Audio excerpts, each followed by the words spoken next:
1763 ईस्वी से ही आरंभ हो चुका था, किंतु मुख्य रूप से यह युद्ध 22 अक्टूबर सन 1764 ईस्वी में लड़ा गया।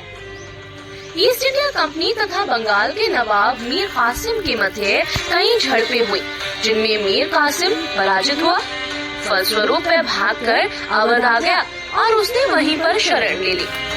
मीर कासिम ने यहाँ के नवाब शुजाउद्दौला और मुगल सम्राट शाह आलम द्वितीय के सहयोग से अंग्रेजों को बंगाल से बाहर निकालने की एक योजना बनाई, लेकिन वह इस कार्य में सफल नहीं हो सका। अपने कुछ सहयोगियों की गद्दारी के कारण वह यह युद्ध भी हार गया।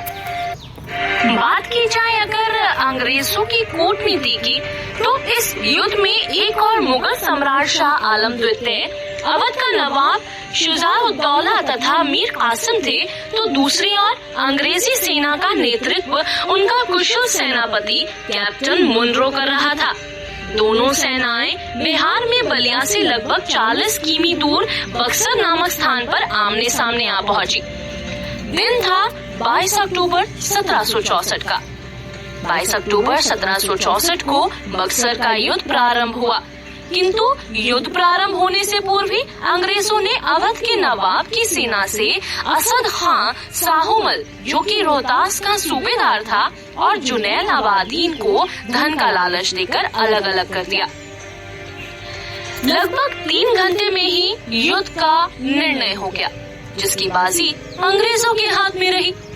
शाह आलम द्वितीय तुरंत अंग्रेजी दल से जा मिला और अंग्रेजों के साथ संधि कर ली।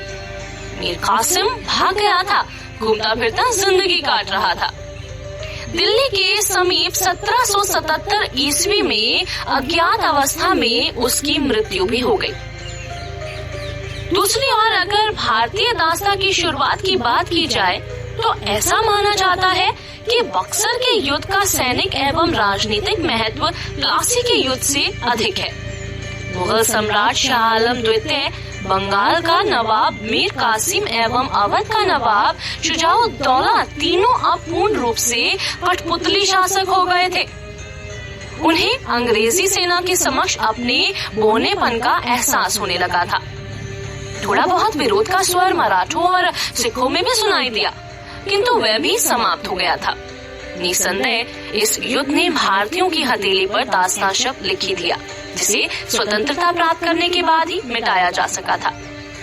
P.E. रॉबर्ट ने बक्सर के युद्ध के बारे में कहा है कि प्लासी की अपेक्षा बक्सर को भारत में अंग्रेजी प्रभुता की जन्मभूमि मानना कहीं अधिक उपयुक्त है।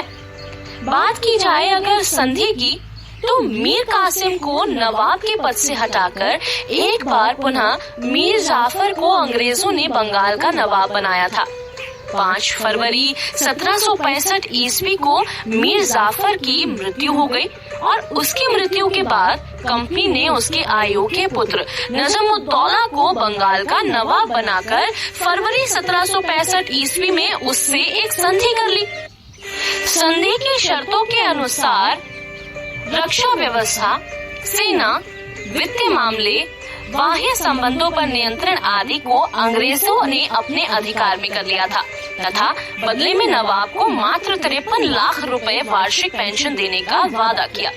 अंग्रेज संरक्षण प्राप्त बंगाल का प्रथम नवाब नजमुद्दौला था तथा बंगाल का अंतिम नवाब मुबारक-उद-दौला, जो कि 1770 ईस्वी से 1775 ईस्वी तक रहा था। तो ये था बक्सर का युद्ध। अगले एपिसोड में